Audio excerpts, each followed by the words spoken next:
Come on, let's get out and check it.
Rahm Emanuel. Chicago Mayor Rahm Emanuel may be a shapeshifter reptile.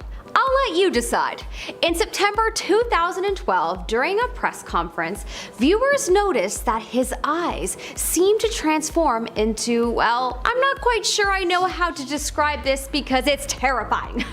Around his eyes, we see darkness of some sort, and suddenly his actual eyes become enlarged. Honestly, whatever happened wasn't human.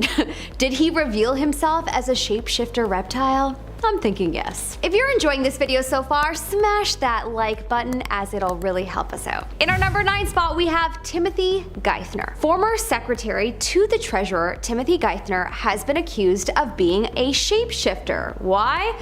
Well, because there's some weird footage of him possibly doing just that. Footage was taken of him at a press conference sitting and listening to the speaker when all of a sudden something starts happening to his right eye. A weird pattern that honestly looks like a pattern that you would see on a butterfly wing starts to form around his eye, sort of cupping it. It seems that it happens for a few seconds before he realizes it and tries to cover it up by touching the area, and in an instant, it's gone. No one can deny that the footage is rather odd, especially as he touches the area and poof, it's magically gone. It is super possible that we have a butterfly shapeshifter on our hands. Imagine. If I could be a shapeshifter, that's what I would want to be.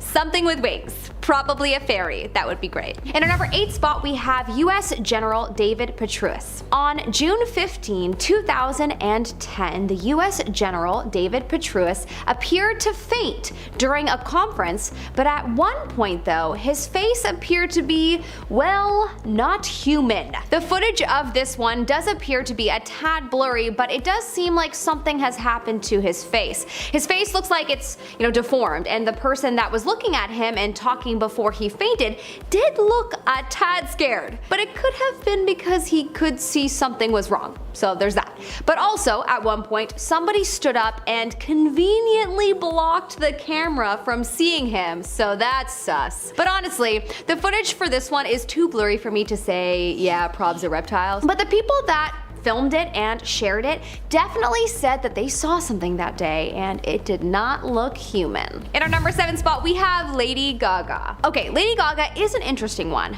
because there is a video that seemingly shows something going on with her eyes, but also she literally said on The Late Show with Stephen Colbert that she, quote, has always liked to shapeshift. Very sus, Gaga. The viewers of the show thought that it was a very interesting choice of words, and so many thought that there was a bit of truth to what she said, as if the energy around the word held more weight. I don't know. Certainly there are so many people that believe that Lady Gaga has had contact with the devil, and so it would make sense if she was a shapeshifter. Remember that time she suspended something in the air with her magical force field?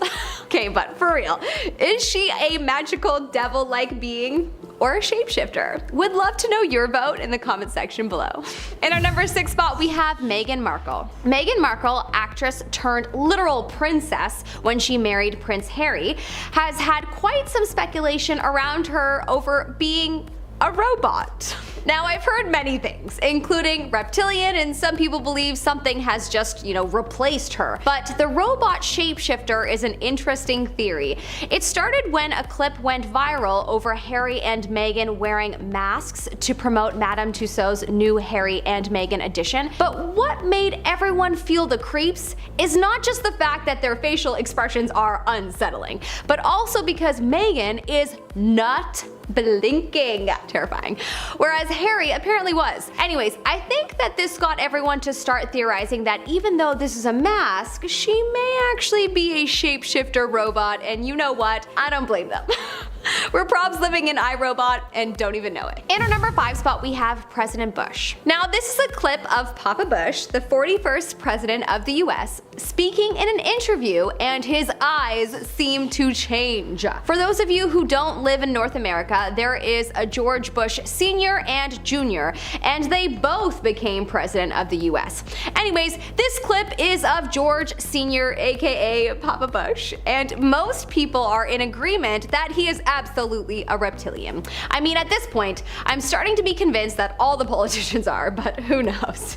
Maybe the whole world is. Maybe I am. Honestly, I wish I could shapeshift. Then I would just shapeshift myself into a passenger that has a ticket to board a flight to Paris and peace out of here. You know what I mean? Anyways, in this clip, his eyes definitely form into slits, and there's no doubt that if this clip is real, and so many say that it is, then, he's definitely not human. In our number 4 spot, we have Eileen Wuornos. Eileen Wuornos, who is known as an American serial killer, did a number of interviews before she was executed on October 9th, 2002. During a number of her interviews, people claimed to have seen some weird shape-shifting happening. This is a clip of an interview that she did where her eyes appeared to show that infamous reptile slit. There is so many people that believe that sometimes shapeshifters are responsible for some of the worst crimes in the world, and then they just, shapeshift out of prison afterwards after taking over the body of humans. That's definitely an interesting theory. I mean, regardless, clearly Eileen was evil, so even if she's not a shapeshifter, I'm sure someone could make a case for her being possessed by a demon. In our number 3 spot, we have Reptile Woman. This woman has been dubbed Reptile Woman for pretty obvious reasons. The footage that was taken of this mystery woman surfaced online and was apparently not altered in any way. The footage seems quite normal until it's broken down frame by frame, and suddenly it's as if you see a different person.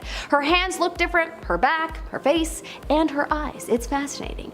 I personally wish the footage was easier to see, as it's not fully convincing me looking at something so blurry. It just makes me feel like it's been altered, but who knows? I may be wrong, and it sure seems like a lot of people believe that it's real. There have been a few people that have tried to debunk it, and truly I think I'm with them on their analysis. This one is too blurry for me to think that it's possibly real, but whatever. It might be. In our number 2 spot, we have M.W. Jeffrey Black Hodgson. Let's call him Jeff, for short. So Jeff is the Grand Master of the Masons in Massachusetts. Yeah, if you don't know anything about the Masons, then definitely have a Google sesh later tonight. That's a whole other rabbit hole in itself. But yeah, if you know anything about the Masons, then you probably won't be surprised that they are on this list. The Grand Master, the big guy calling the shots, is in this video, and he certainly shows signs of being a shapeshifter. From his eyes suddenly showing slits to his skin apparently showing evidence, there are a lot of people that believe that this guy is a shapeshifter. And in our number 1 spot, we have Britney Spears. Okay, this one I refuse to believe is real, because I love her. God, I do not want to believe it, but the footage certainly makes you think that it's possible that she's a shapeshifter, or that a shapeshifter at some point had taken over her body. That to me would check out more when you think of everything that she has been fighting for recently in terms of her freedom and gaining full control of her body back again. Who knows? Perhaps there is way more to it than we can imagine. I just love her though, so I refuse to believe that she was born a reptile. Anyways, Anyways, in this shot, her eyes seemingly show slits at times, just like a lot of the other footage that we've shown, and this would point to some kind of reptile living within her. 10 is Mothman. Now this creature has been seen around the Point Pleasant area of West Virginia, but I won't go too into depth about it because you guys can watch my West Virginia myths video if you guys want to know more about it. Self-plug, hahaha. No, I'm kidding. Either way, Point Pleasant was known to be frequented by a lot of men in black, asking people around town about the Mothman and to not speak about it. They talked to reporter Mary Hire, who later claimed the men who questioned her did not blink even once. One night in Jan of '67, Mary was working late in her office when a 4'6" tall man walked in wearing a black suit, glasses, and thick shoes that added about 2 inches to his height. He spoke in an incredibly low voice and asked for directions to Welsh, but kept edging closer and closer to her.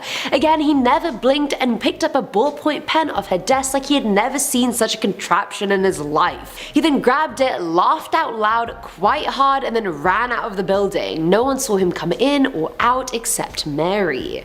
Coming in at number 9 is the disappearing coin. Dr. Herbert Hopkins was a consultant on a UFO case in Maine involving a man called Barney Hill who had allegedly been abducted. One night he got a call from an activist in the UFO community asking if they could meet and discuss the case. Now Hopkins agreed to meet the man, but not even 2 minutes later there was a knock on his door. The man didn't seem like an activist. He was in a black suit and tie, he had no hair, no eyebrows, and was the palest person Hopkins had ever seen. The scariest bit about it was that Hopkins never mentioned his address, yet the man just showed up anyway, and when he did, the doctor's dog would just not stop barking at him. Guys, dogs sense evil. I also did videos on that. So many self-plugs today.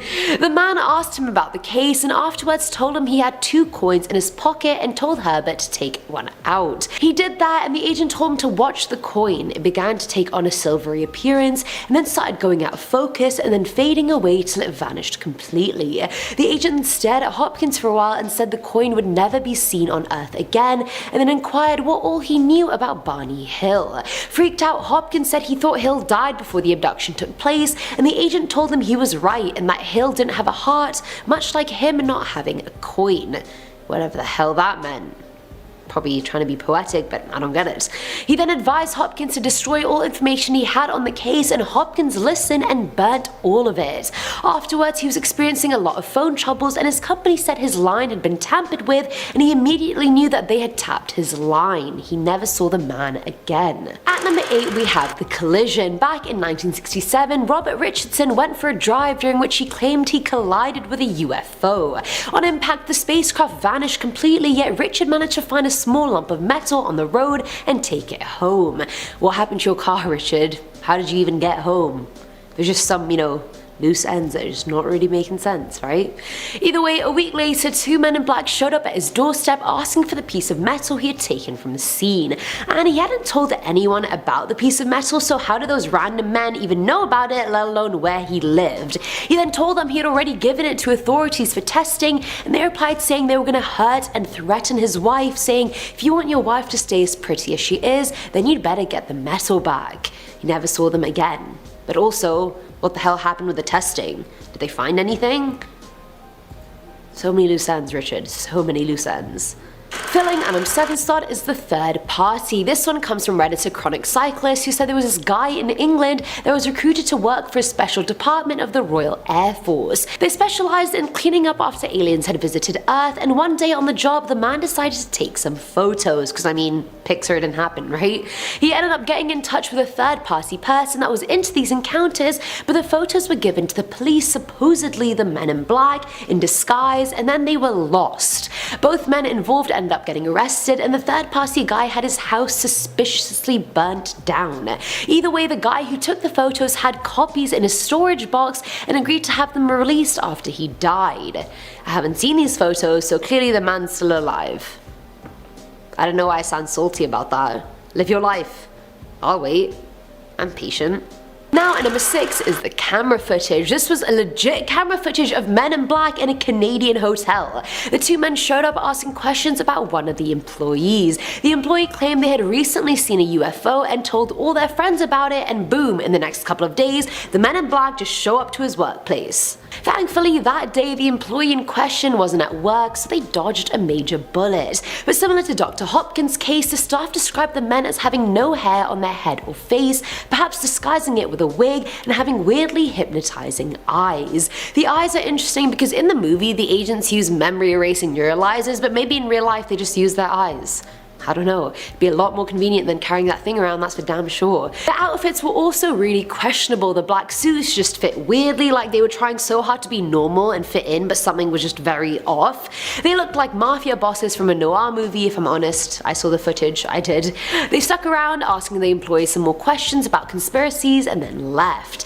It left the staff quite shaken, and honestly, I don't blame them. Coming in at number 5 is Lev. Now this story was shared by an anonymous woman who said she was sure her dad was best friends with a Men in Black agent growing up. Now as a kid, her dad worked as an engineer and was constantly visited by this guy in a black suit, hat and glasses that went by the name Lev. He was entirely bald, which was quite a weird hair choice for the time, and his skin was suspiciously smooth and hairless. Now someone dropped the T. It wasn't laser hair removal, it wasn't waxing, it wasn't Nair hair removal cream, so I mean drop that hair care routine, sis. We need it. Help a brother out, Lev. Now, either way, Lev would be in the same outfit rain or shine. Even on days it was absolutely boiling out, he would be wearing a suit and coat and no questions asked. He had a reputation of hanging around the engineers in the area and lived in a tiny house near a supermarket. The woman was sure her dad knew Lev was an agent or an alien of some kind, but they had some sort of alliance. At number 4 we have The Stalker. Jack Robinson and his wife Mary were both avid UFO researchers back in the day, but the deeper they got into it, the weirder their life got. They would come home and find their house rummaged through and all their UFO files disturbed and scattered. Someone kept gaining entry into their house no matter how many times they changed their locks. Sounds like you got a problem. Now Mary then started noticing a bizarre tall man in a bulky black suit and hat that would constantly stare at their apartment from the downstairs doorway. She was scared that this was the man who was breaking into their house, and so she mentioned it to her friend Tim. Tim then drove the couple there and actually took a picture of the man who was believed to be a Men in Black agent. Now my thing with this story is if the agents really wanted the couple to stop, why didn't they just steal all their UFO files instead of just rummaging through them? Just cut to the chase. Or just burn that shit down like you did to that other guy. I'm not advocating arson, I'm just saying there are more efficient ways to get rid of things. Filling our number 3 slot is The Base. This one comes from Redditor Corothis59, who said their older brother was in the army, and one night him, his wife, and some friends went to a hill near their base to look at the moon. Romance. Who said it's dead? But while they were there, they saw a blazing blue orb pulling moves that no normal human aircraft could do, and that was a fact considering the elder brother was an expert in aircraft. The group was sat there in awe just looking at the craft before the lights stopped and the craft just stayed hovering in the sky, almost like it was watching them watch it. It was about 10 PM now, and all of a sudden the craft lunges towards them, and next thing you know they open their eyes, it's 4 AM, and they were hundreds of miles away from the base in the middle of a random wheat field. Now they got out of it trying to gauge their tire tracks to see which way they came in, but there were no tire tracks. The car just got there like it fell out of the sky, which at this point I believe happened. Craziest has happened on this list. A few days later, Men in Black visited the brother's wife and threatened her to not talk about anything she had seen. They then showed up at the brother's base and threatened him as well, which wasn't even possible because the base was such a controlled access intelligence area, randomers can't just walk in. But the strangest part was that no one saw them come or go. It's like they were invisible or camouflaged, which I'm sure would be very easy for aliens to accomplish. Either way, the family never saw the Men in Black again, but the wife of the brother still bursts into tears every time they're mentioned. Talk about leaving a lasting impression. Now at number 2 are the photos. Some of you may know Danny Gordon, who used to be a very famous radio personality. At the end of the 80s, Danny became obsessed with the Wythe County UFO sightings. Countless people in the county said they had seen bizarre objects in the air, and he wanted to get photographic proof.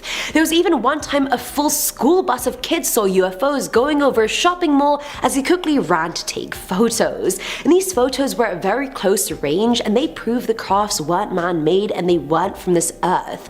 But after he'd captured the proof, Danny's life started going downhill. He got a call from an anonymous ex-military man who warned him that his photos could cost him everything and to stop his research for his family's sake. When in doubt, Emotional blackmail, apparently.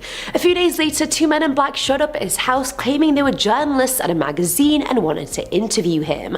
After the interview was over, the men left and Danny realized his photos were all gone as well. He then called the magazine they said they worked for and they claimed they'd never heard of Danny, let alone commission an article about him. Things got worse when he suffered a heart attack and even his doctor advised him to stop the research since it was jeopardizing his health. He gave up in the end and never saw the men again. And finally, at number 1 is the postman. A postal worker in Washington DC said he was delivering mail one day and decided to just chill and have an apple. He finished it and saw no trash cans around him, so he just threw it on the floor, after which a security guard approached him, lecturing him and telling him that the area and building he was in was under constant surveillance and that it's not safe for him to just throw apples around. He was like, okay boomer, and then just moved on with his life. A few days later, he was on his usual delivery route when he came back to the same building. He saw 3 men going towards the building, except they weren't men at all. They looked like they were waddling, not walking, and they were incredibly thin. If anything, it was their frames that freaked him out more than anything else. He went inside the building regardless because aliens aside, he still had a job to do. Still gotta get that bread, you get me? Now, as soon as he set foot in the building, a group of men in black surrounded him, asking him what he had just seen. He was about to speak when one of the thin figures he saw earlier came up next to him and then he just couldn't speak. He had lost the ability. No words were coming out and he was horrified. The men then grilled him for hours and then let him go. The next day, his mail route had been changed. 10 is Dr. Albert K. Bender. Albert was a famous researcher who actually founded the International Flying Saucer Bureau, which I didn't even know was real. You may not have heard of it because he abruptly shut it down after being visited by the Men in Black. By 1955, he was this close to releasing a paper proving the US government had covered up proof of UFOs. He was about to publish his paper in the Space Review, but alas, that was just never gonna happen. One night when Albert was in bed, he suddenly felt a nauseating, dizzy spell. All of a sudden, he started seeing multiple dark shapes appear in his room, and he legit thought it was just because he was about to pass out, but he was wrong. The shapes slowly took form and materialized into men in black suits and hats. He couldn't see their faces, but the only thing he could see were their eyes, and they were glowing. The men could somehow speak to Bender's mind directly without actually saying anything. They forced him to destroy all his findings and stop his research altogether. As soon as this encounter took place, Bender was scarred for life. He shut down the bureau straight away. His other work was almost unreadable, and he lived with perpetual anxiety and fear of the men for the rest of his life. He'd get continuous phone calls with no one on the other end, and he actually just ended up dying in 2002. Coming in at number 9 is Dan Aykroyd. Now, if you're unaware, Dan Aykroyd is a Canadian actor, musician, filmmaker, and much more. He was actually an original member of the Not Ready for Prime Time players on SNL back in the day. And I feel like it's a crime, but I actually have never heard of this man. Sorry. Either way, Dan came forward one day about how he was taping a show about the paranormal and the extraterrestrial. After his announcement, he stepped outside to take a phone call from Britney Spears, who asked him to be on SNL Live with her. While they were talking, Dan noticed a black Ford parked across from him on the street. A tall, pale man in a black suit stepped out of the vehicle and stared him down. It was like, you know, when you're at a club and a guy sees you and he's like looking up and down like he just found his prey. That's exactly what it was. Dan was like, what a creep, and turned around for a second, but when he looked back 2 seconds later, the car and man had disappeared. As soon as he walked back into the building, he was told his show was cancelled and to stop filming it there and then. Now, he knows exactly what he saw that day, and he's still adamant the Men in Black are the reason his show got cancelled. Dude, it's fine. Your show got cancelled, you're still on SNL Live with Britney Spears. I think you made it up. I think you can make do. At number 8, we have the library. Peter Roycevich, a professor of folklore, was sitting in the library reading a book on UFOs recommended by one of his colleagues. Out of the corner of his eye, he noticed a shoe and a leg, and then boom, a man in a black suit was just sitting right in front of him. How did he get there? Where did he go? Cotton Eye Joe. He immediately started asking Peter if he was interested in the book or had he even seen a UFO before, and Peter told him he wasn't interested and was just reading it as a recommendation, to which the guy got angry and shouted at him, asking how he could not be interested in the most important facts of the century. But that seemed to be a fake cover-up, since he seemed quite content that Peter wasn't interested in the subject, and then he just left. After the encounter, the professor was a bit shook up, so he got up to walk around the library, but strangely enough, no one was there. No students, no guards, not even the librarians. It was deserted. Slightly scared, he went back to his seat and walked around again an hour later to find people back in their places. Imagine just sitting in a library, being a tenured professor, someone comes at you, shouts at you for not liking UFOs, and then leaves. I'd be like, I'm failing you for that. You're not even in my class and I'm failing you. Filling at 7th slot is The Sighting. Paul Miller worked in the American Air Force, and one day while coming home from a hunting trip, he saw what looked like a gigantic luminous disc in the sky. He followed the disc and saw it land in an empty field, and out of it came two humanoid looking figures. Army man Miller didn't even hesitate before pulling out his gun and shooting one of the figures, and as you can imagine, his aim was quite impeccable, so he was 100% sure he had hit one. He ran towards his car but realized he had suddenly just lost a lot of time. What should have been a 30-second encounter had been 3 hours long. Trying not to overthink it, he went back to work the next day and encountered 3 men in black. They told him that they had his file and they knew everything that had happened even though he hadn't told a soul. They gently threatened him, because I didn't even know you could gently threaten someone, saying it'd be best if he forgot the whole thing, and Paul was obviously terrified. They knew his address, his name, his parents' names and addresses, everything. So not wanting to take any chances, he said nothing. He actually sent me this whole story in a DM on Twitter. No, I'm kidding. Now at number 6 are the men in grey. I don't know, maybe they just got tired of all black all the time. I don't know. Sometimes I get tired of wearing black. Okay?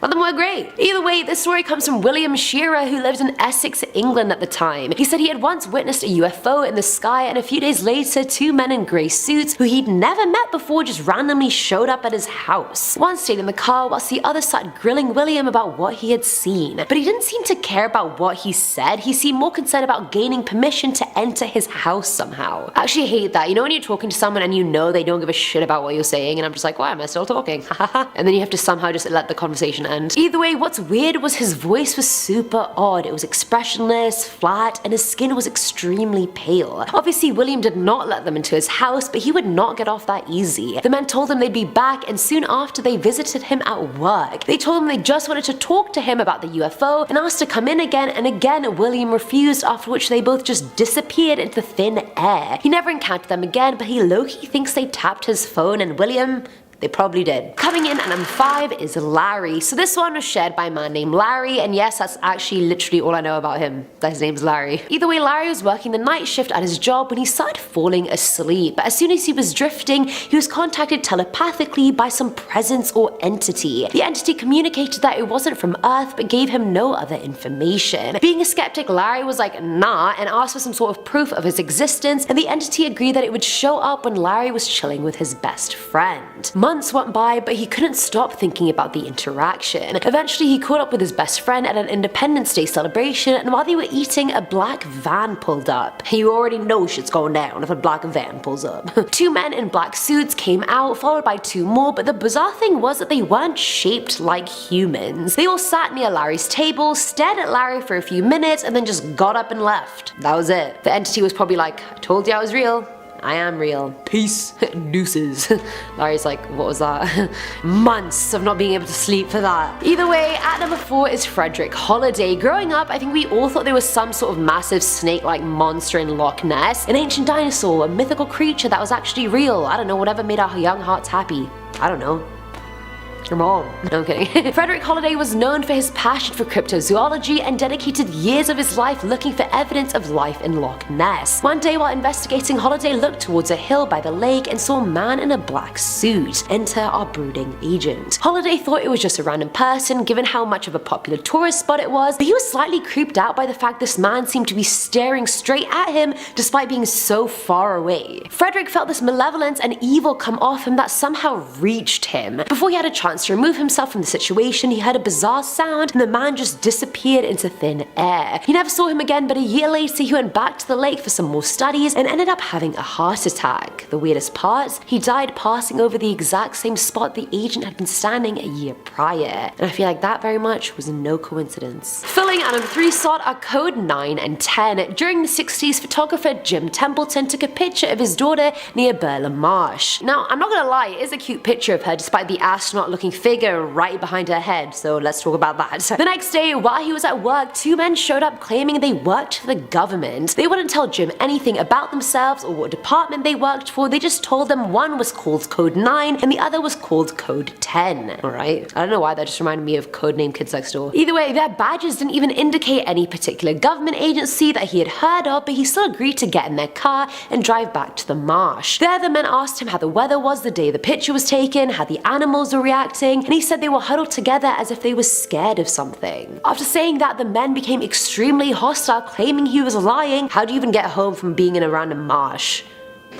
Hitchhike your way home. Now at number 2 is the Maury Island incident. Back in 1947, Harold Dahl and his son were putting logs on their fishing boat when they saw 6 donut-shaped crafts hovering above them. The spacecrafts dropped some kind of molten waste on the lake, which ended up killing Harold's dog and badly injuring his son. Upset by the event, he spoke to his boss and friends about the incident in the upcoming days, and eventually he was visited by a man in all black. The man forced him not to speak about the encounter, and a few days later, multiple Air Force agents visited Harold as well. They came to gather information from him about the incident, and it gained enough attention that the FBI actually wrote a report on the matter. But after meeting the man in black, Harold claimed the whole story was suddenly a lie, but years later confessed that it was actually the truth, but he was forced to say that it wasn't. Let me give you one chance to guess who forced him to say it was a lie. If you didn't guess Men in Black, then you're dumb. And finally, at number 1 is Wool. This was shared by an anonymous man who said he was sightseeing in Washington DC one summer and accidentally wandered into the State Department building. Okay, now first of all, I don't think anyone can just accidentally go in there. I'm sure there's intense security checks, but anyway, I'm not gonna fact check you, anonymous man. He wandered around the lobby before security started becoming suspicious of him and ushered him out of the building. But before they did, the elevator opened and 5 men came out. One was in a grey suit and 4 were in black suits wearing black hats that hid their eyes and faces completely. And despite it being summer, they were even wearing long black trench coats. As the group was walking by, one of the men in black slipped on the marble floor and fell and dropped his portfolio. The fall happened quite near to the man who was telling the story, so he helped him up, and while doing so he realized the man's legs seemed critically weak. Like it felt to him like there was just a lot of wool under the suit, and that's what gave it its bulky, cartoonish appearance. The cherry on top of all of that was, despite falling on quite a hard marble floor, the man's expression never flinched or changed once. It's like he couldn't feel pain, he couldn't feel anything at all. And right next to the portfolio, the man found a coin that had writing on it in a language he couldn't recognize, with a wolf man on one side and 2 moons and some navigational lines on the other. Harold Dahl. This is supposedly the real life story that inspired the movie Men in Black. So on June 27th, 1947, Harold Dahl, his young son, and his dog went out on a conservation mission. While out on the fishing boat, they saw 6 donut-shaped aircrafts hovering in the air above them. The crafts then started dropping weird molten type waste onto the lake. He described it as if it was raining lava or white metal. This ended up hitting his son's arm and the dog. The son was badly injured, and sadly the dog didn't survive. When this happened, Harold managed to take a picture of the aircraft. The following morning, he was visited by a man in a black suit at a local diner. The man apparently threatened Harold to delete the photo, and he was told to not talk about the incident. But this story has been retold so many times that the facts are now jumbled. Some say that it was his son that got his arm burnt on the alien lava, but in another story, it was his co-workers, so I don't even know what to think. Coming at number 9, we have the cornfield. It should be no surprise that we are doing a list about Men in Black, and we got a point about a cornfield. Aliens love cornfields for whatever reason. Maybe they land in a cornfield, they scoop up a bunch of corn, then they make popcorn, and that they can eat while they watch humans freak out because they landed in a cornfield. That seems like the perfect circle of entertainment. But this point was thrown on top of Reddit by Redditor Muffins for Petey. They said that they grew up on a farm, and one night they saw something fly down from the sky and hover right above their farm. It was shaped like a rectangle and looked like it was glowing light, like a massive glowing log in the sky. Well, then this thing just vanished. Almost as fast as it came, it was gone. They must have only needed a little bit of popcorn. The next day there was a knock at the door. It was 2 men in black suits, and they had dark glasses on. They said that they needed to inspect the farm because there was a supposed gas leak. It was very strange strange because mostly everything on the farm was run by solar energy. These two men had government identification, but gave them very little information as to what they were going to do. They just told them that they needed to stay in their home or they were going to be arrested for endangering people. So they listened, and then these two dudes poked around for a little bit, and then they were off. They never said if they found anything or fixed a gas leak. The whole thing was just very suspicious. And guys, make sure you hit that like button because it really helps us out. In our 8th spot, we have Shane Sover. This next encounter happened fairly recently. So on October 14th, 2008, hotel manager Shane Sover had been informed by a security guard at his hotel that he had seen a UFO from the hotel.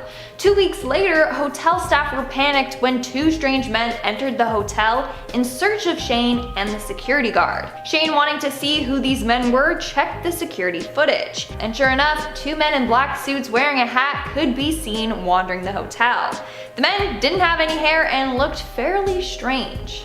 Yeah, I'm thinking they were like aliens disguised as humans. Coming in number 7, we have the footage. If you ever get some hardcore evidence that aliens are real, you better put that stuff on a hard drive and beeline it to the border, because there is no way that you're going to upload that stuff without having Men in Black come down on you. I grabbed this story off an Alien Encounter subreddit, and the person writing it said they for real saw a UFO fly above them and then zoom off like a laser, and they managed to get it on video. The first thing they went to do was upload it to the internet, but all of the sudden they had no signal. This was in the middle of the night and they were all alone. And then out of nowhere, two men in black were standing right behind him. They had their faces covered and guns pointed at him. They demanded the phone, and as soon as he gave it to them, he passed out. He woke up in the drunk tank and was apparently being belligerent, but he hadn't drank anything that night and his phone was still missing. And at number 6, we have the spaceman photo. In 1964, Jim Templeton spent the day taking photos of his wife and daughter in a field. But when he got the photos developed, he saw something quite strange in the background of his daughter's photo. It appeared to be a spaceman right by her daughter. The only other people that had been there that day were some older ladies. Of course, people didn't believe the photo to be real, but an analyst at Kodak confirmed that the photo was real and hadn't been tampered with. Even creepier, after Jim's story made big news, he was visited by two government agents, two men in suits that referred to themselves as number 9 and 10. They then demanded to see where the photo was taken, and he was heavily questioned about that day. When Jim told them he never saw the figure in person, the men became angry and drove away. Pretty sus. Coming in at number 5, we have Albert K. Bender. It turns out dedicating your life to flying saucers is nothing new. Albert K. Bender was the founder of the International Flying Saucer Bureau. This place was leading the field in investigative work when it came to finding out what the government knew about aliens. In 1955, he wrote a paper that was detailing everything the government was doing with aliens, and it was ready to be published in the Space Review. But that would change when he was visited by some men in black. They teleported into his room late one night and had the psychic ability to talk to him through their minds. They manipulated him to destroy his research, and that was that. He would never go on to touch anything to do with aliens after this point. Moving on to number 4, we have Jack and Mary Robinson. Back in 1968, Jack and his wife Mary were both UFO researchers. Didn't even know that was a job, but where can I apply? But the more they researched into aliens and UFOs, the more weird stuff began to happen. One time they returned home to find that their house had been searched. All their files regarding UFOs and aliens had been tampered with. Then things started to get worse. Mary started noticing a man that would stand outside their apartment and watch them. The man was always wearing a black suit and a hat. In fact, they managed to capture a photo of him. Mary had told her friend what was happening, and the friend drove over and saw the man for herself and took a photo of him. It's so freaky. Coming in number 3, we have the night visitors. I'm on the fence when it comes to meeting aliens. Like, of course I would want to meet aliens, but it would have to be the right setting. Like in a park or at a party or a big reveal event like they do with the latest iPhone. Steve Cook is like, now, I give you the alien. But the way this next story goes wouldn't be my ideal circumstance. Reddit user Chop Stew told a story of an alien encounter that brought a man in black into his life. It all happened super fast. He woke up in the middle of the night and there were 5 tall gray beings standing around his bed. He was in a haze, then he started to panic, but before he could even speak, he was back asleep. He woke up the next morning feeling a little bit rattled. Whatever he saw last night seemed so real, but it couldn't have been. It must have been a strange dream. The next day at work, he was called into HR, but there was a new person working. This lady had just come in for the day from head office. She wanted to just talk about his personal life. They chatted for a bit and then she asked him about his dreams. He could feel the hair on the back of his neck stand up when she posed the question. He didn't give in and kept the alien sighting to himself. The next day, the regular HR person was back and he never found out who this replacement was and why they wanted to speak to him and how they knew about what had just happened to him the night before. So this time, it was a lady in black. In our second spot, we have Dr. Herbert Hopkins. Back in the day, a man named Dr. Hopkins was working as a consultant on a UFO case in Maine. Again, I didn't know that was a job. That was until one day he received a phone call from someone claiming to be part of the UFO community. Again, didn't know that was a thing. He asked if he could visit Dr. Hopkins to discuss the case. Hopkins agreed and he was greeted by an intimidating man wearing a black suit and black tie. Apparently, this guy was extremely pale with no hair or eyebrows. As soon as the man entered Hopkins' home, his dog went berserk, just started barking at him. The man then basically interrogated Hopkins to see how much he knew. Before leaving though, he told Hopkins that there were 2 coins in his pocket, Hopkins' pocket. He then told him to reach into one of his pockets and retrieve it. He did it and then he said to hold the coin in his hand and look at it closely. Within a few seconds, the coin started to go in and out of focus before disappearing completely from his hand. He then said that the coin would never be seen on this plane again. It gets weirder. The man then asked him if he was familiar with a man named Barney Hill. Barney Hill was a man that said he was abducted by a UFO. He died from cerebral hemorrhage. When Hopkins said yes, he knew of him, the man said, Barney didn't have a heart, just like you no longer have a coin. Basically implying that he's got the power to kill him. And honestly, he probably killed Barney. Hopkins was then told to get rid of every file he had on the UFO case. And he did as he was told. He burned every shred of evidence. Watch, now the Men in Black are gonna come after me and Shay for this video. Just saying. Again, coming to the #1 spot, we have a message from the future. Now, who knows if this is true? It's fun to believe stories like the one I'm about to tell you because it makes life a little bit more interesting. But a story I snagged online spoke of someone who started to receive messages on their phone. They were from an unknown number, but they had details about things that seemed to be random. The messages would be like, a man in a plaid shirt will buy a coffee with 2 creams and 2 sugars next to you and forget his wallet. Like, okay, but what does that mean? But then these events started happening. It was like these texts were coming from the future. So he started to respond to them, but the person would never communicate outside of these messages that were hints from the future. But why was this coming to our random writer? Well, we never found out because one day a black van pulled up next to him and 4 men in black suits jumped out and told him that he was under arrest. They put him in the van and then took him to a police station. They searched him, took his phone, he was detained for a few hours and then released and was given everything except for his phone. They said it got lost and they would send it to him when they found it, but he never got his phone back, and from there, the messages just stopped. 10 is the disappearing coin. Dr. Herbert Hopkins was a consultant on a UFO case in Maine involving a man called Barney Hill who had allegedly been abducted. One night he got a call from an activist in the UFO community asking if they could meet and discuss the case. Hopkins agreed to meet the man, but a few minutes later there was a knock on his door. The man didn't seem like an activist. He was in a black suit and tie, he had no hair, no eyebrows, and was the palest person Hopkins had ever seen. The weirder part was Hopkins never disclosed his address, yet the man just showed up anyway, and when he did, the doctor's dog would not stop barking at him. The man asked him about the case and afterwards told him he had 2 coins in his pocket and told Herbert to take one of them out. He did so, and the agent told him to watch the coin very closely, and he did. It began to take on a silvery appearance and then started going out of focus and fading away till it wasn't there at all. The agent then stared at Hopkins for a while and said the coin would never be seen on Earth again, and then inquired about what all he knew about Barney Hill. Freaked out, Hopkins said he thought Hill might have died before the abduction took place, and the agent told him he was exactly right and that Hill didn't have a heart, much like him not having a coin. I don't really get the link or what he meant by that, but anyway, he then advised Hopkins to destroy all information he had on the case, and Hopkins complied and burnt all of it. Afterwards, he was experiencing a lot of phone troubles, and his company said his line had been tampered with, and he immediately knew they had tapped his line. He never saw the man again. Coming in at number 9 is the Loch Ness Death. Growing up, I think we all thought there was a massive monster or animal of some kind in Loch Ness, like an ancient dinosaur, a mythical creature that was actually real, whatever made our young hearts happy. One man in specific, named Frederick Holliday, was known for his passion for cryptozoology and had dedicated years of his life looking for evidence of life in Loch Ness. One day while investigating, Holliday looked towards a hill near the lake and saw a man in a black suit. Enter our brooding agent. Holliday didn't think much of it at first, considering it was a very popular tourist spot, but he was freaked out by the fact the man seemed to be staring straight at him. Despite being so far away from him, Holliday felt a malevolence come off him that actually reached him.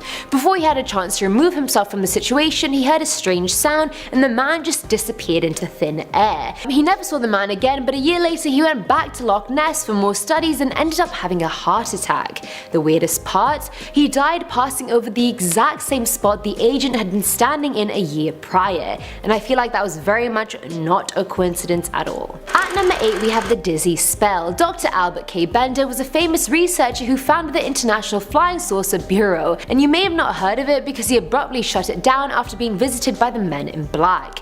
By 1955 he was so close to releasing a paper proving the US government had covered up proof of UFOs. He was about to publish his paper in the Space Review, but alas, that was never gonna fly with the agents, was it? And so they decided to pay him a visit. One night when Bender was in bed, he suddenly felt a nauseating dizzy spell. He started seeing many dark shapes in his room and thought perhaps he was going to pass out or he was just seeing things, but the shapes slowly took form and materialized into men in black suits and hats. He couldn't see their faces, but the only thing he could see were their eyes that were glowing. The men could somehow speak to Bender's mind directly without saying a word. They forced him to destroy his findings and stop his research into the subject. As soon as this encounter took place, Bender was scarred for life. He shut down the bureau, and people claim he was never the same. His other work was almost unreadable after that, and he lived with perpetual anxiety and fear of the men. He'd get continuous phone calls with no one on the other end, and he ended up dying in 2002. See, this is what happens when someone gets too close to the truth. They shut them up and get rid of them. Filling our number 7 slot is the footage, and this was actual camera footage of Men in Black in a Canadian hotel. The two men showed up asking questions about one of the employees. The employee claimed they had recently seen a UFO and told all their friends about it, and boom, in the next couple of days, the Men in Black showed up.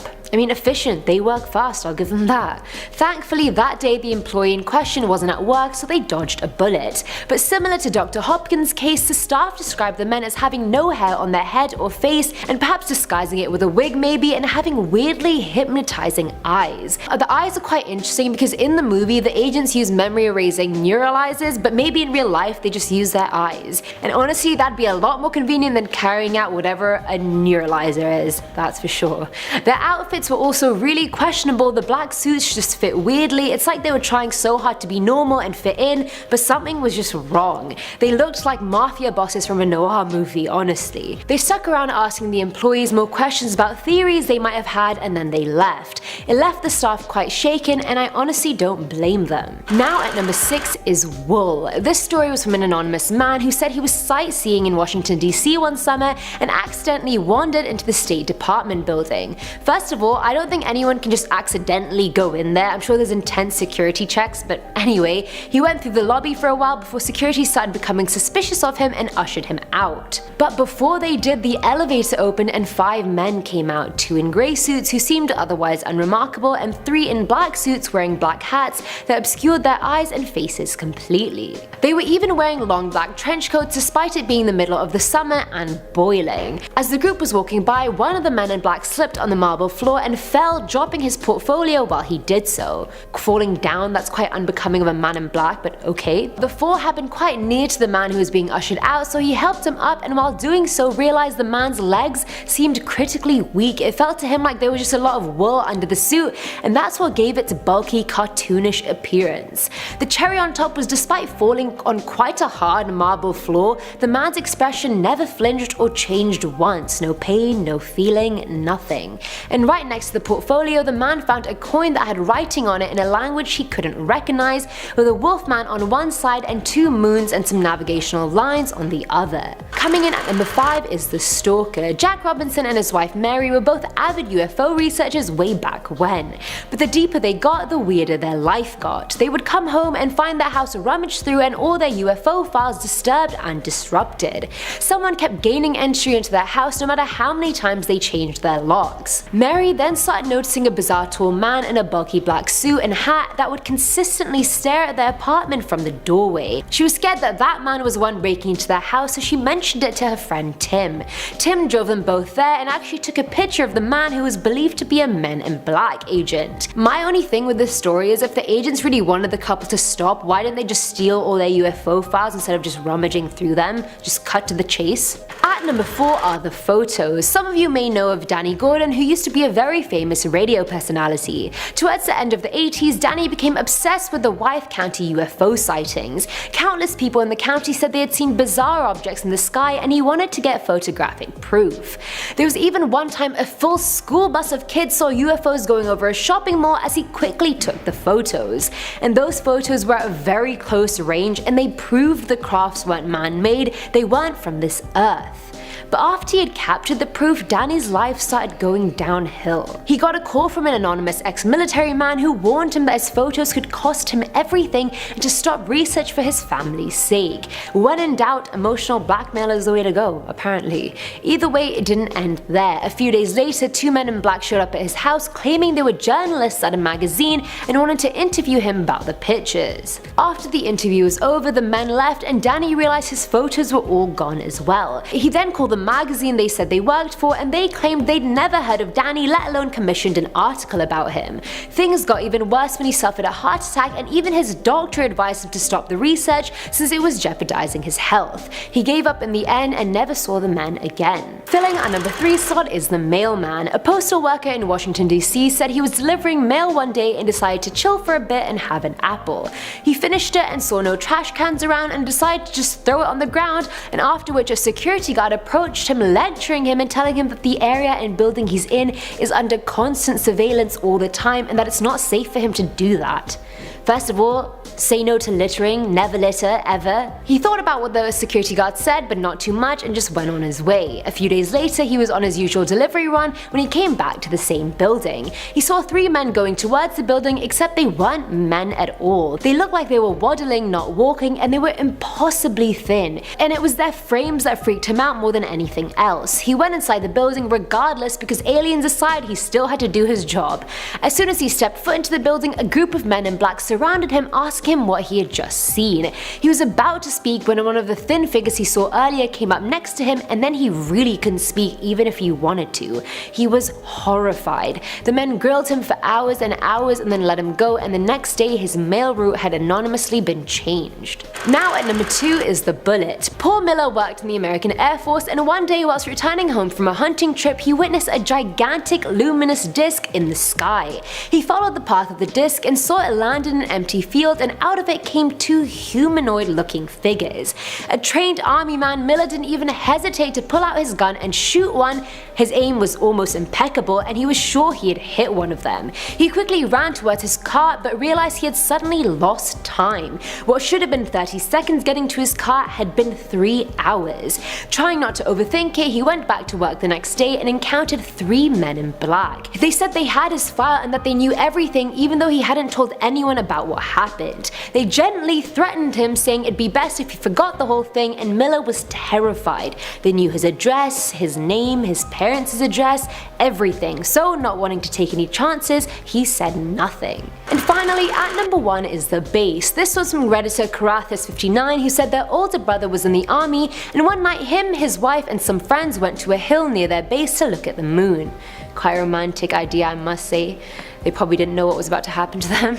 But while they were there, they saw a blazing blue orb pulling moves that no human aircraft could do, and that was a fact considering the elder brother was an expert in aircraft extant.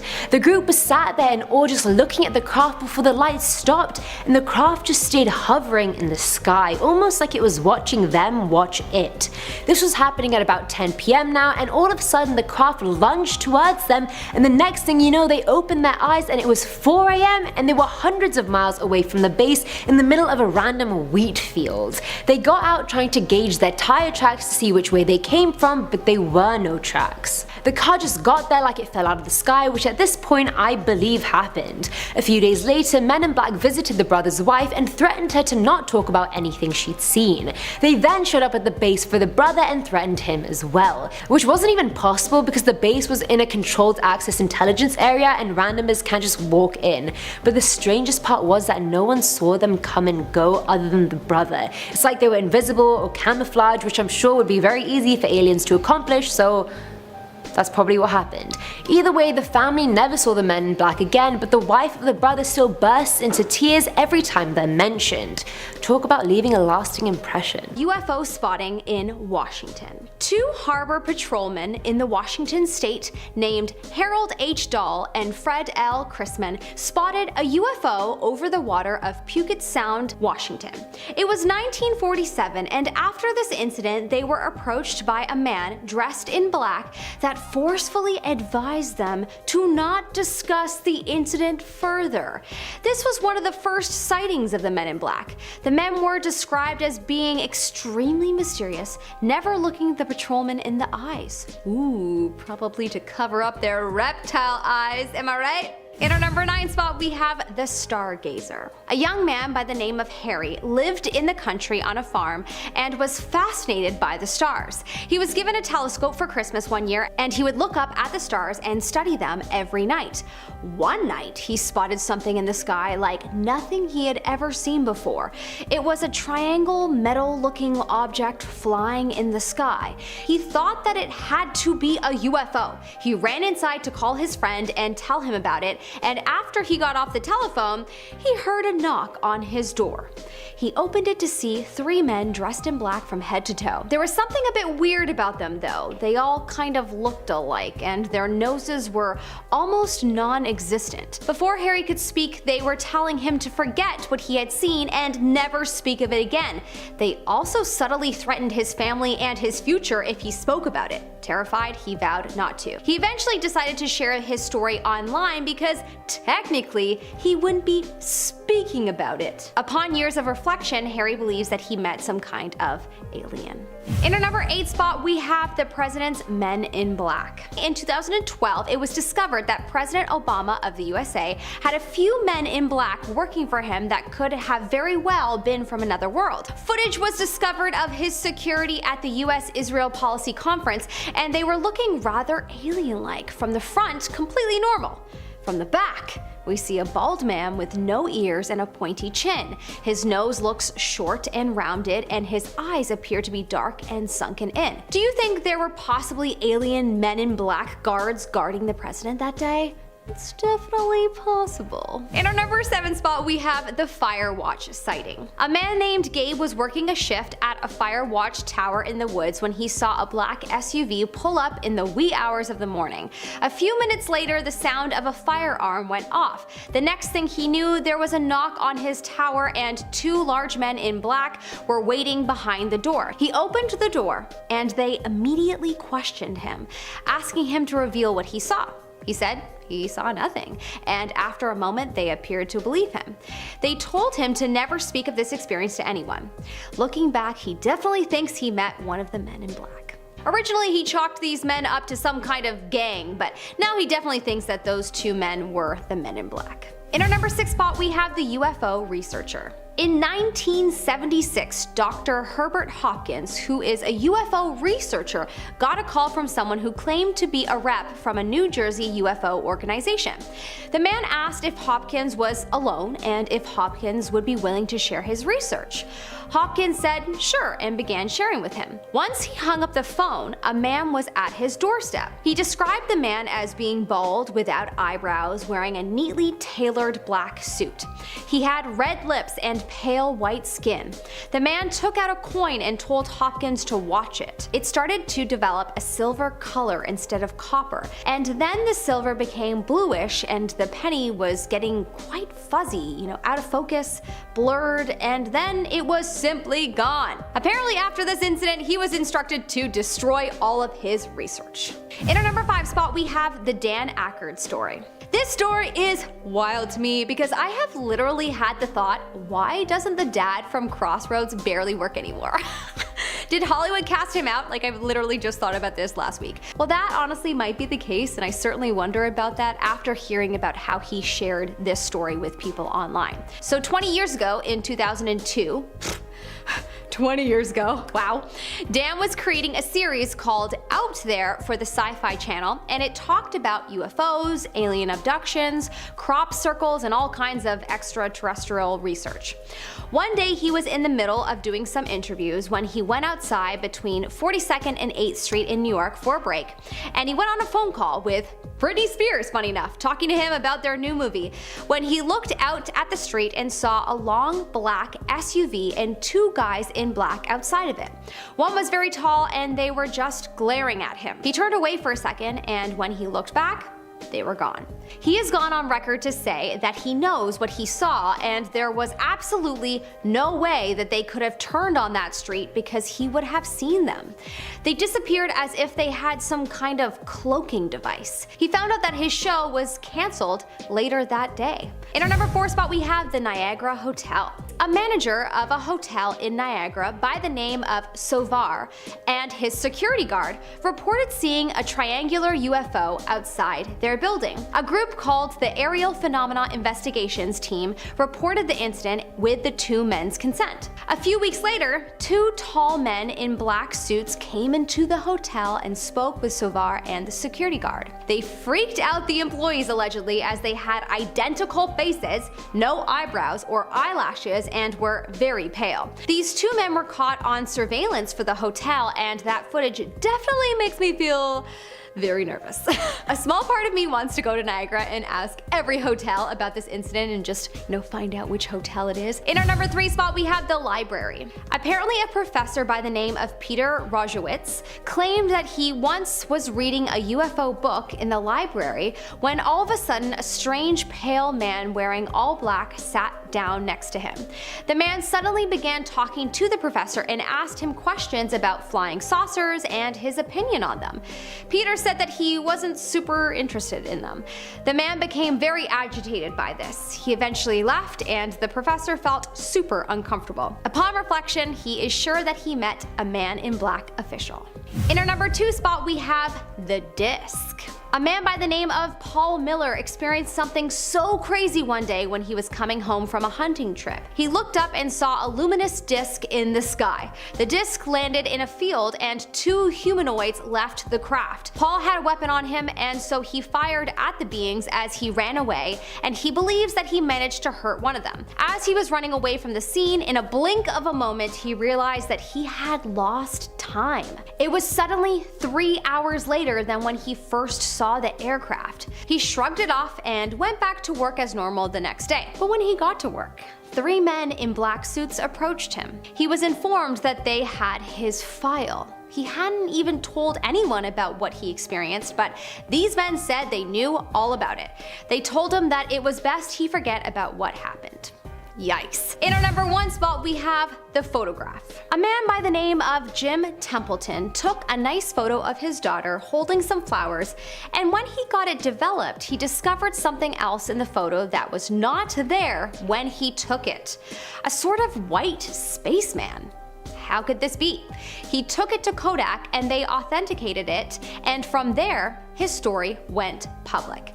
Not too long after, he was approached by two government agents that called themselves Number 9 and Number 10. They demanded to see the site of where the photo was taken, and when they discovered that Templeton didn't actually see the spaceman in person, that he just showed up in the photograph, they got very angry and walked away. Not long after that, Templeton was contacted by two employees at a missile launch pad that was located near the site where the photo was taken, and these men claimed that they had seen two figures that resembled the men in the photo. Woo, so weird. Props an alien spaceman. What a wild story. Want to see more videos like this one? Check out this video next. It's about the legendary Area 51 and the strange ongoings that happen there. Click the video now to find out more.